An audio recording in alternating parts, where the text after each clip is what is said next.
Now I'm calling our dear friend Natalia J'appelle Vitrenko. Natalia Vitrenko.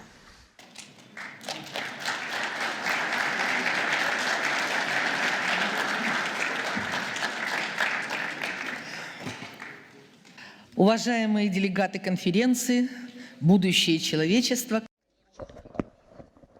Дорогие делегаты, so dear delegates and dear Helga Zepp-LaRouche, and it's a great honor for me to speak to this conference about the role of LaRouche's teachings for solving the problems of the world as a whole and particular continents, Eurasia or specific countries like Ukraine.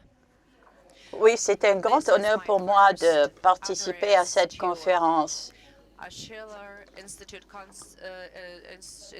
sur le rôle des enseignements de Larouche. C'est la première participation pour moi à une conférence de l'Institut Schiller depuis la disparition de Lyndon LaRouche, un extraordinaire philosophe politique et figure publique. Je suis fière d'avoir pu, durant un quart de siècle et dans des conditions différentes, écouter le grand Larouche, de le voir lors de conférences et de passer du temps chez Lynn et Helga, une famille vivant à un niveau intellectuel très élevé. Je suis reconnaissante d'avoir pu échanger avec eux. Likewise, the planet Earth still has problems, and these problems are growing in an ominous way to an explosive Le grand Lynn nous a quittés, mais ses enseignements, la lumière de ses idées reste. Les problèmes de la planète Terre restent aussi et ils augmentent malheureusement de façon inquiétante pour atteindre un niveau explosif. Par exemple, nous voulons à une conférence sur le rétablissement de la confiance organisée à Moscou en janvier 2019. J'avais utilisé les idées de Lyndon LaRouche, mais aussi de Nicolas de Kouz et de Vernadsky. Et ma présentation a été publiée dans le journal Slavayana. Cette méthodologie est extraordinairement importante car elle est scientifique et elle a été validée dans la pratique. Je ne connais aucun autre érudit dans le monde dont les prévisions soient aussi précises que celles de Lynn, tant sur l'économie mondiale que concernant des pays individuels. Je crois que ses travaux sur la méthodologie des études économiques et ses propositions spécifiques pour changer la nature et le rôle des institutions internationales, ainsi que celles qui concernent la réorganisation du monde et la création d'un ordre mondial totalement différent, devrait être un sujet d'étude particulier pour les étudiants partout dans le monde. La précision des prévisions de LaRouche et son traitement méticuleux des problèmes des économies nationales sont clairement établis. L'Ukraine, par exemple, a été l'une des républiques les plus avancées de l'Union soviétique. En 1991 encore, c'était un pays prospère et en développement progressif. La République soviétique socialiste d'Ukraine était parmi les 10 premiers pays du monde. Son PIB était plus grand que celui de la Pologne, du Portugal ou de l'Argentine. Elle était parmi les 6 principaux pays du monde, parmi les 6 premiers qui possédaient le cycle complet de la production des avions, des bateaux, des moteurs diesel, des automobiles, des missiles, des outils agricoles.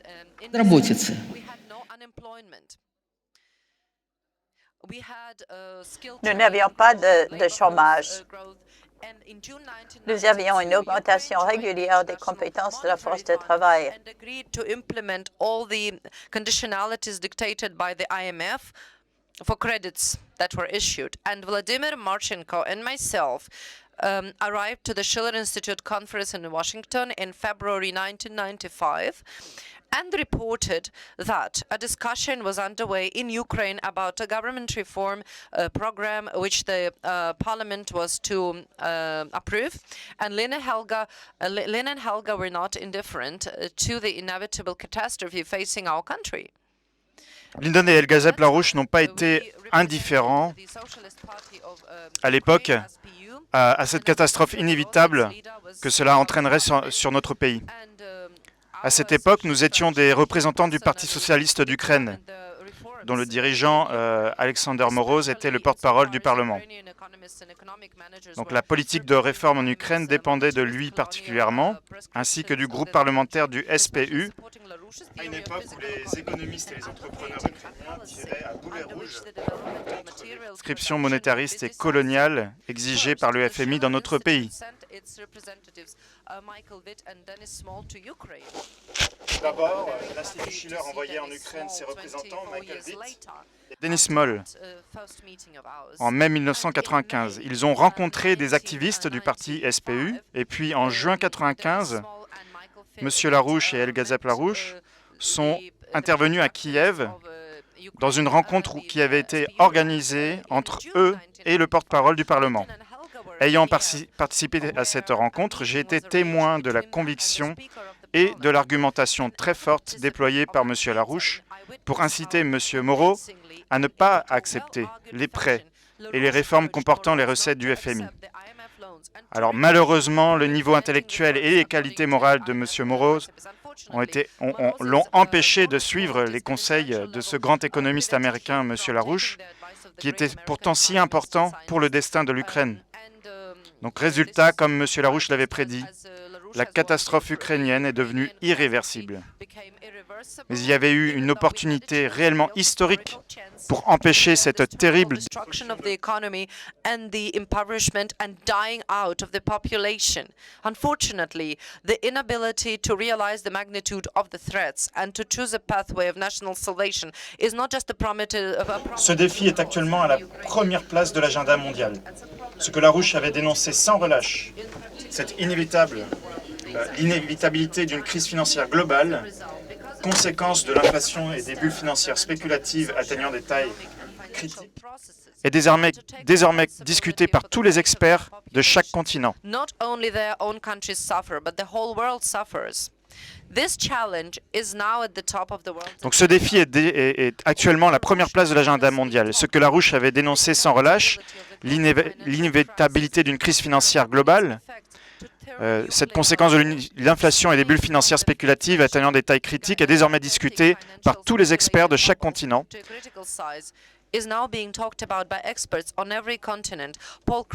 Donc on parle de Paul Krugman, de Mark Mobius, de George Soros, Mervyn King, ainsi que tous les analystes de la Banque d'Angleterre, de la Banque mondiale, de la Bank of America, parmi tant d'autres.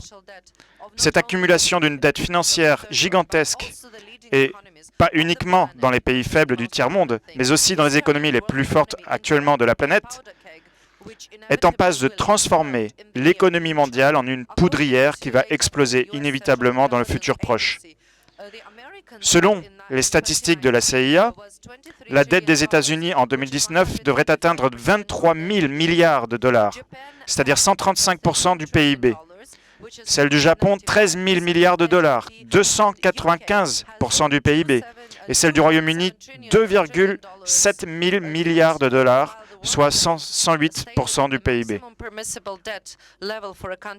Pourtant, selon la Banque mondiale, le niveau maximal de la dette acceptable pour un pays est de 77% du PIB. Revenons désormais à l'Ukraine. Elle a appliqué toutes les exigences du FMI. Le secteur public de l'économie a été démantelé avec les privatisations de masse. La Banque nationale n'a plus été subordonnée au gouvernement et un système de banque commerciale a été établi au sein duquel les plus petites banques sont régulièrement fermées. Et en même temps, on a eu une dérégulation des prix, des taux de change et des échanges avec l'étranger. Et ainsi, ont été créés pour l'enrichissement de l'oligarchie ukrainienne. based on an artificial understatement of the official minimum subsistence level of Un income. autre multiplicateur de leur capital a été l'adoption du modèle d'emploi à bas salaire imposé par l'Occident, fondé sur la définition totalement sous-évaluée d'un revenu minimum de subsistance, établi à 20 ou 25% du niveau officiel du coût de la vie.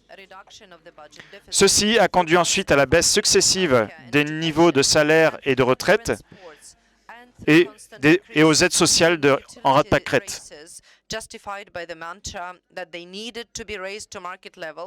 La stabilité macroéconomique a été ensuite évaluée uniquement à l'aune de la réduction du déficit budgétaire via des coupes dans les financements de la santé publique et de l'éducation, de la culture, des sports, et par des augmentations constantes des coûts des services publics, justifiées par une sorte de mantra qu'ils devaient être levés au niveau des marchés.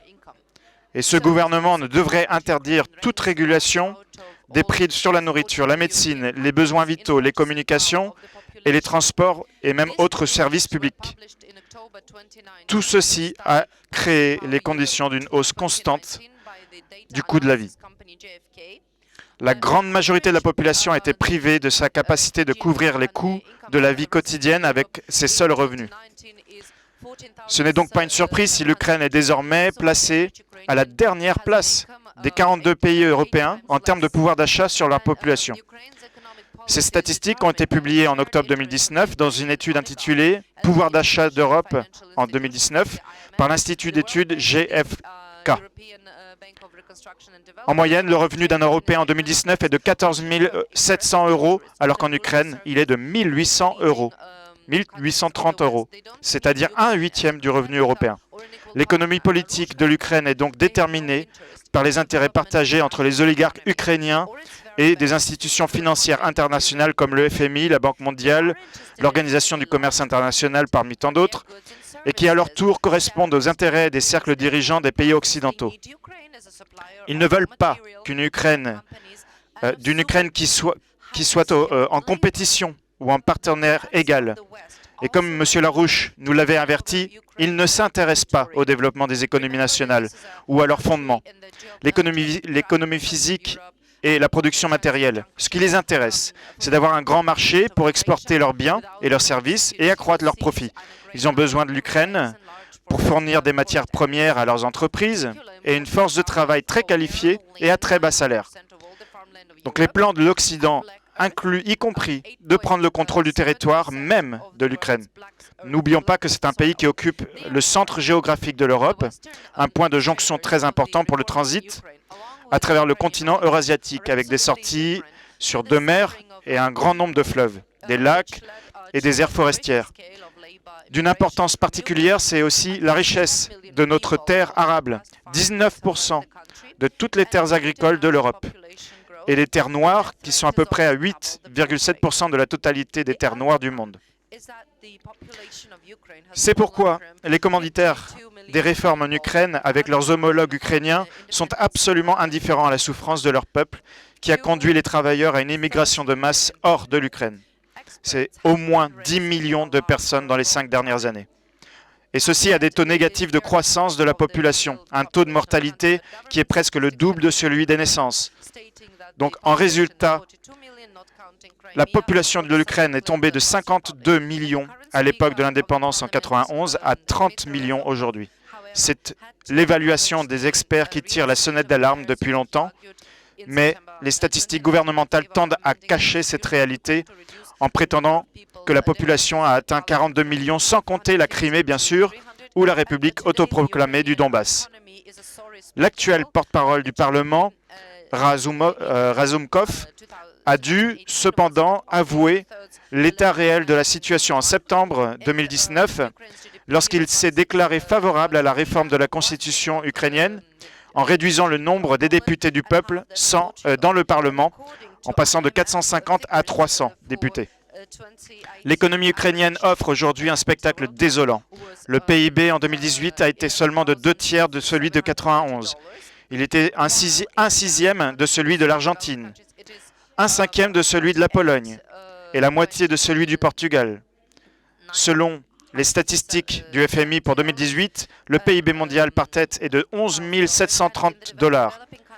Dans les pays du secteur avancé, il était de 48 900 $ et dans les pays en développement, de 5 400 $. Mais en Ukraine, il était de 2 800 $.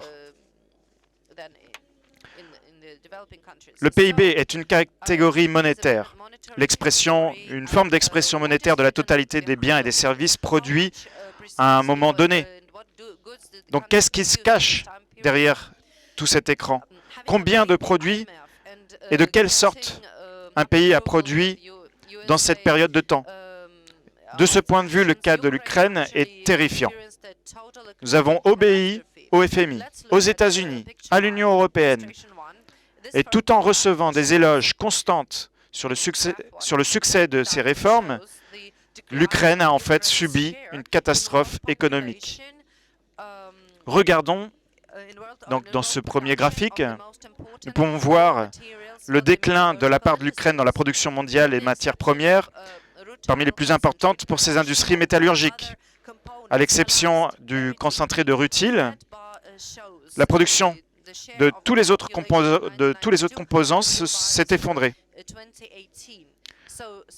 Ici, on voit que toutes les barres rouges montrent la part de l'Ukraine dans la production mondiale d'uranium en 1991. From 2013 to 2018, steel output fell by nearly one-third from 30.6 million tons in 2000. La production de fonte brute et d'acier a connu le même sort. Rien qu'en 2013 et en 2018, la production d'acier a chuté de près d'un tiers, allant de 30,6 millions de tonnes en 2013 à 21 millions de tonnes en 2018. La fonte brute est tombée de 20%, donc de 25 millions de tonnes en 2013 à 20,5 millions de tonnes en 2018. Ce sont cependant des secteurs stratégiques pour l'Ukraine. L'acier et d'autres compagnies métallurgiques représentant 30% du total de la production industrielle et l'Ukraine 25% de ses exportations.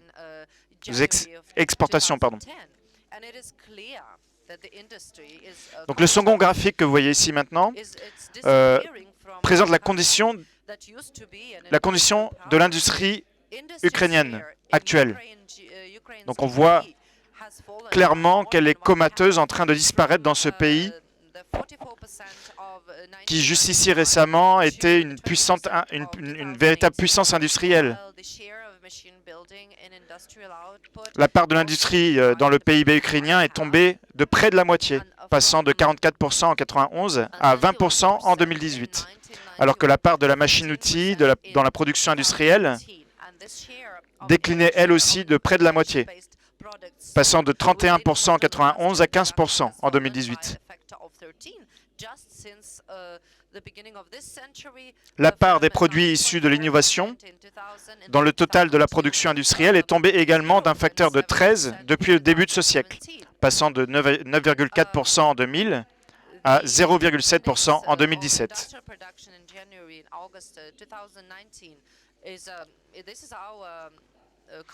Donc nous voyons maintenant un tableau qui montre les indices de la production industrielle de l'Ukraine en janvier-août 2019, très récent. Donc ces données montrent que la production industrielle continue à s'effondrer comme un tout, tandis que l'industrie de l'énergie et celle de la machine-outil tombent à un rythme encore plus rapide que les autres secteurs. La production d'électricité, elle, a chuté d'un quart, juste dans les 5 dernières années. Elle est passée de 200 milliards de kilowattheures en 2013 à 150 milliards de kilowattheures en 2018.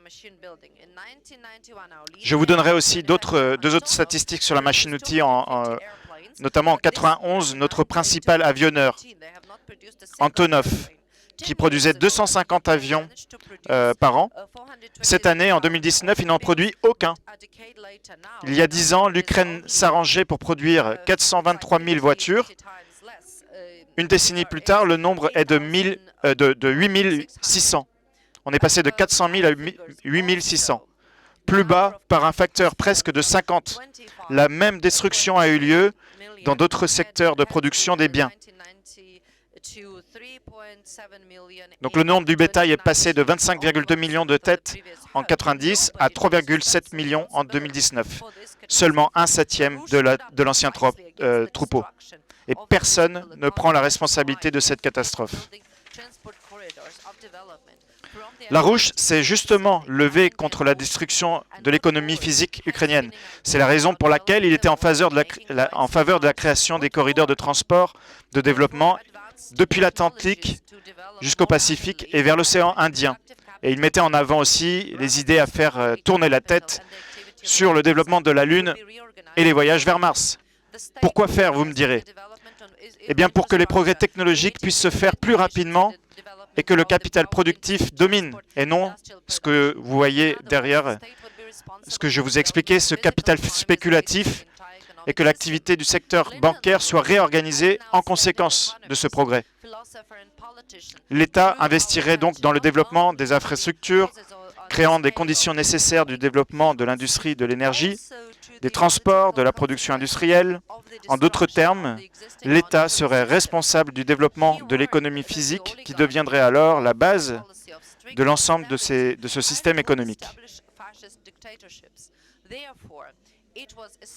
Monsieur Larouche, un économiste remarquable, ainsi que philosophe, politicien, qui a attiré notre attention vers les causes et les bouleversements à venir, mais aussi vers les conséquences politiques de la destruction de l'actuel système. Il a averti que l'oligarchie appellerait en faveur d'une politique d'austérité massive, stricte, et établirait des dictatures fascistes. Il était donc essentiel que l'humanité progresse et vainque l'oligarchie, nous libère une fois pour toutes de ces systèmes parasitaires. Et maintenant, le monde entier qui a pu voir la renaissance d'un nouveau nazisme dans mon propre pays, j'ai parlé de cela ouvertement lors de ma conférence de presse au Parlement européen le 26 février 2014, immédiatement après le coup d'État en Ukraine. Je voudrais une fois de plus remercier nos co-penseurs et nos co-organisateurs de l'Institut Schiller pour avoir organisé ce voyage en Europe à cette époque et cette conférence de presse. Les développements ultérieurs ont totalement confirmé notre évaluation. C'était une forme de coloration nazie, russophobe de l'Euromaïdan qui a conduit à la perte de la Crimée et qui a créé les conditions des combats à Slaviansk et l'attaque monstrueuse contre les antifascistes dans la maison des syndicats de l'Odessa, où plusieurs dizaines de personnes ont perdu leur vie. C'est elle aussi qui a mené la guerre fratricide dans le Donbass. Cette guerre a continué pendant 5 années et demie. Même les statistiques officielles disent que 13 000 vies ont été perdues, y compris civils, femmes, personnes âgées et enfants. Des centaines de milliers ont été blessés ou traumatisés psychologiquement. Des millions sont devenus des réfugiés. Toute l'Ukraine est affectée par des militants nazis. Ils sont armés, bien entraînés, financés. Ils se livrent à des actes d'intimidation. Ils lancent des raids pour saisir des propriétés à travers tout le pays. Sous l'Ukraine du nouveau président Zelensky, ils tiennent la population entière dans la peur et terrorisent l'ensemble du pays. Et plutôt que d'éradiquer le nazisme et de bannir tous les partis nazis et leurs mouvements, le gouvernement ukrainien a au contraire officialisé l'idéologie nazie et lutte contre les partis de gauche et les organisations antifascistes. 6 000 de nos compatriotes sont en prison pour dissidence politique. La persécution de notre parti socialiste progressiste de l'Ukraine, un parti d'opposition, se poursuit. Notre siège et l'éditorial du journal de notre parti ont été saisis il y a 3 ans. Ils ne nous ont pas été retournés depuis. Les agences de police refusent d'enquêter sur les attaques des nazis contre les dirigeants, d'une part, et de ces manifestations. Et les responsables n'ont pas été traduits devant la justice. Le ministère de la Justice a bloqué toutes les opérations de notre parti en refusant d'officialiser les documents de 5 dans nos congrès. Et les décisions de la justice en notre faveur n'ont pas été appliquées. Donc depuis ce coup d'État en 2014, nous avons essayé tout ce qui était en notre pouvoir pour que la vérité sur l'Ukraine soit reconnue dans le monde. Il n'y a eu aucune réaction digne de ce nom de la part de la communauté internationale. Mais ceci ne pourra continuer pour toujours. Et donc, l'Europe a enfin commencé à tirer la sonnette d'alarme. Il y a 1 an, Seulement, le 25 octobre 2018, le Parlement européen a passé une résolution intitulée « Sur la montée de la violence néofasciste en Europe », dans laquelle ils ont été obligés de reconnaître que des mouvements explicitement néofascistes et néo-nazis, des groupes racistes et xénophobes dans des partis politiques, incitent à la haine et à la violence dans notre société ukrainienne, nous rappelant de quoi ils ont pu être capables dans le passé. À cette époque, le Parlement européen avait adopté des recommandations aux nations d'Europe. Je cite ici des 32 points de cette résolution. Donc 9 appelle les États membres à condamner et à punir fortement les crimes de haine, les discours de haine et la désignation de boucs émissaires par des hommes politiques ou figures publiques à tous les niveaux et dans tous les médias, car ils normalisent et renforcent la haine dans la société. 12e article appelle les États membres à enquêter et à poursuivre les crimes de haine et à partager les meilleures pratiques pour l'identification et l'investigation des crimes de haine, incluant ceux qui sont motivés spécifiquement par des différentes formes de xénophobie. Comme nous le voyons, Larouche a eu parfaitement raison sur cette question aussi. Les réformes du FMI qui détruisent la production physique ont conduit à un putsch et au nazisme et au fascisme. Bien entendu, toutes ces approches et la totalité de l'expérience du monde doivent être mobilisées pour défendre l'humanité. Et la population ukrainienne en fait partie. Contre ce nouveau nazisme, ce fascisme et la xénophobie. Sans cela, le monde ne peut être sauvé ou transformé. Lindon Larouche nous a donné la connaissance dont nous devons maintenant nous servir pour assurer le salut de l'humanité. Je vous remercie.